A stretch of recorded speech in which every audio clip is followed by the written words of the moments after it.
Christophe Raballard, bonjour. Vous êtes directeur délégué au partenariat stratégique et innovation au CNED. Alors, on va parler du CNED dans le cadre du C2E aujourd'hui, qui traite de la francophonie et bien entendu du numérique. Donc, vous avez une action à l'international avec l'aide du numérique grâce à votre force de frappe sur tout ce qui est formation à distance qui est connue depuis des années. Est-ce qu'on peut préciser un petit peu quel est l'état des forces en présence, les outils que vous utilisez, le nombre de personnes qui, au quotidien, travaillent sur ce genre de sujet? Alors, le CNED, c'est une grande structure, en effet, avec 8 sites répartis un peu partout sur la métropole. Nous avons, à l'heure actuelle, plus de 250 formations qui sont dispensées avec 3000 modules. Donc, c'est un vaste catalogue. Les enseignants qui travaillent pour nous sont de l'ordre de 2000 personnes. Nous avons plus exactement 2000 personnes qui travaillent pour nous. Il n'y a pas que des enseignants, bien sûr. Contributeurs, on va dire. Contributeurs, voilà. Nous avons des partenariats importants, aussi bien avec des grandes organisations, à l'international notamment l'AEFE, la Mission laïque française, mais également avec d'autres formes de structures, comme la Digital Academy de Montreux plus récemment. Alors vous travaillez dans deux domaines, c'est la scolarisation à l'étranger et la formation tout au long de la vie. Donc, traditionnellement, vous travaillez pour des expatriés en France. Aujourd'hui, vous développez toute une offre auprès d'établissements qui ne sont pas forcément établissements français, c'est ça? Alors, il y a deux formes de formation qui sont proposées à l'international. La première, c'est la scolarité à l'étranger, qui va concerner donc les élèves qui sont soit enfants d'expatriés, qui sont des élèves qui sont à l'intérieur des établissements MLF ou AEFE. Donc, cette forme de formation, qui n'est pas très joli, mais ces formations sont offertes dans le cadre de ces établissements et permettent de suivre tout au parti de la scolarité. Donc on pourrait avoir des établissements qui offrent la possibilité de suivre l'intégralité de la formation scolaire, donc d'un niveau seconde, première ou le collège, le lycée. Mais ils peuvent aussi, les élèves, suivre une partie de cette scolarité, c'est-à-dire avoir des cours à la carte qui leur permettent de rattraper ou bien de se perfectionner sur une discipline. On a également sur cette scolarité à l'étranger la scolarité complémentaire à l'international qui, dans le cadre d'une scolarisation dans un établissement étranger, offre la possibilité de poursuivre les savoirs fondamentaux français en maths, français et histoire. Et lorsque l'élève et les parents regagnent le territoire, ils peuvent comme cela faire valoir ce suivi de la scolarité complémentaire internationale et reprendre un cursus classique au sein d'un établissement scolaire français. D'accord. Alors, oui, vas-y. Juste une petite précision. Donc, on parlait de scolarité secondaire, mais il est également possible pour les étudiants, puisqu'il y a des formations en lien avec des universités renommées de notre territoire qui peuvent être dispensées à l'international. Alors vous insistez à chaque fois sur suivre des formations. Donc en gros, on ne va pas jusqu'au diplôme, c'est ça, ou je me trompe? Alors, si, on peut aller jusqu'au diplôme, bien sûr. Il y a la certification et qui se fait, en tous les cas, pour la scolarité, pour le bac. Au-delà du bac, il y a beaucoup plus de difficultés, bien évidemment. Mais oui, il y a une certification qui est faite. Après, il faut bien sûr suivre la scolarité dans totalement. Alors sur la francophonie, en fait, on a des bassins des territoires de prédilection. C'est l'Afrique, c'est le monde entier.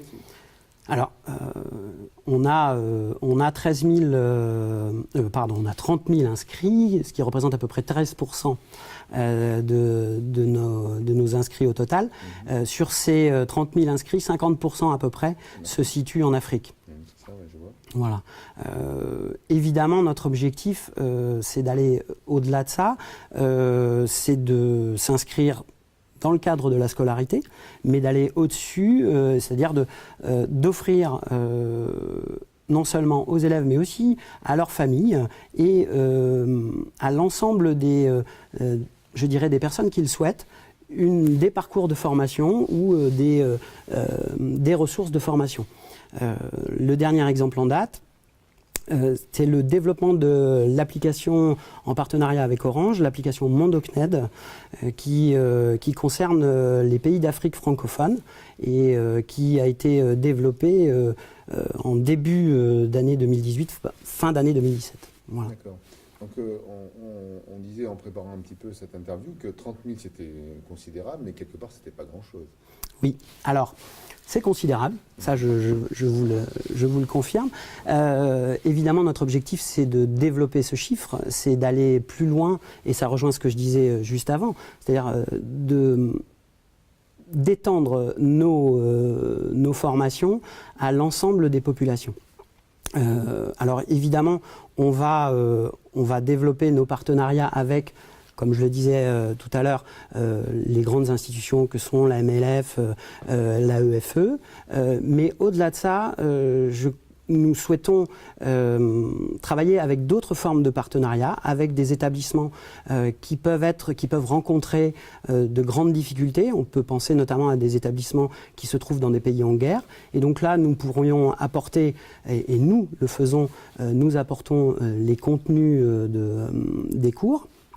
Mais nous allons même, nous essayons d'accroître encore cette renommée en nous adressant aux familles et en leur proposant, encore une fois, la formation française, scolaire ou supérieure, mais une formation tout au long de la vie. C'est-à-dire que l'ensemble des publics, qu'ils soient français ou étrangers, peuvent avoir une formation initiale ou professionnelle par le biais du CNED.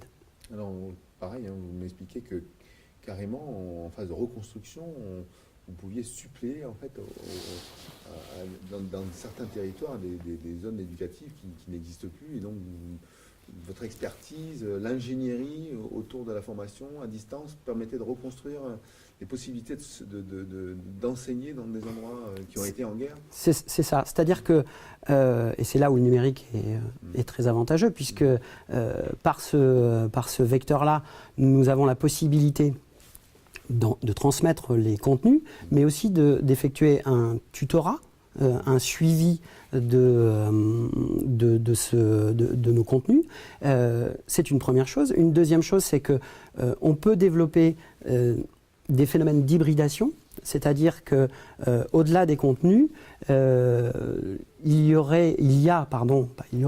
a des tuteurs, des répétiteurs ou des enseignants qui suivent l'élève et l'accompagnent dans son parcours de formation dont les contenus sont produits par le CNED. Alors, j'ai peut-être une boutade que je vais envoyer, mais donc le CNED envoie des tuteurs sur les terrains d'opération. Alors non, le CNED n'est pas... Voilà. Préciser un petit peu les choses. C'est exactement. Le CNED ne fait, et c'est déjà énorme, ne fait que envoyer les contenus, transmettre les contenus, adaptés aux élèves, au niveau des élèves.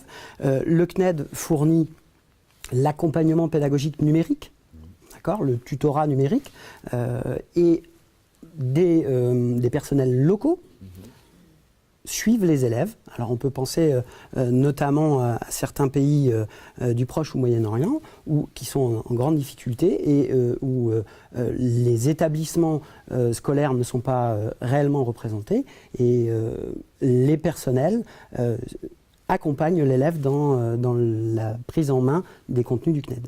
D'accord.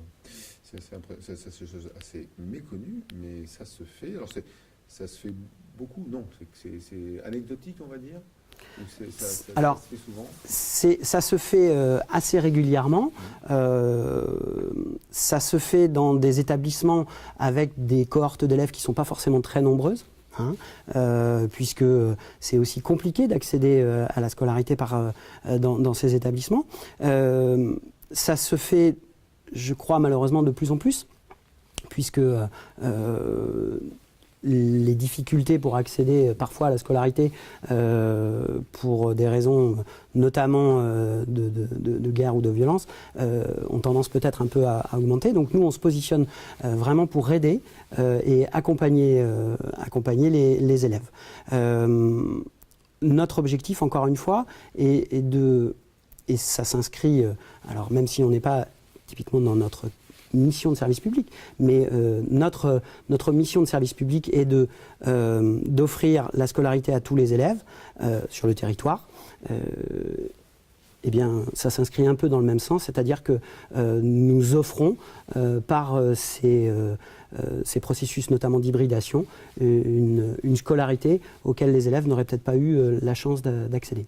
On parle par exemple de spécialités, qui ne sont pas forcément disponibles partout sur le territoire. On peut arriver à une spécialité pour arriver à un bac particulier, plutôt que de changer d'école, on reste dans son école et ensuite on va suivre la spécialité. C'est possible ça? Alors, on peut penser que très prochainement, le CNED va concourir à élargir le choix des spécialités pour le futur baccalauréat.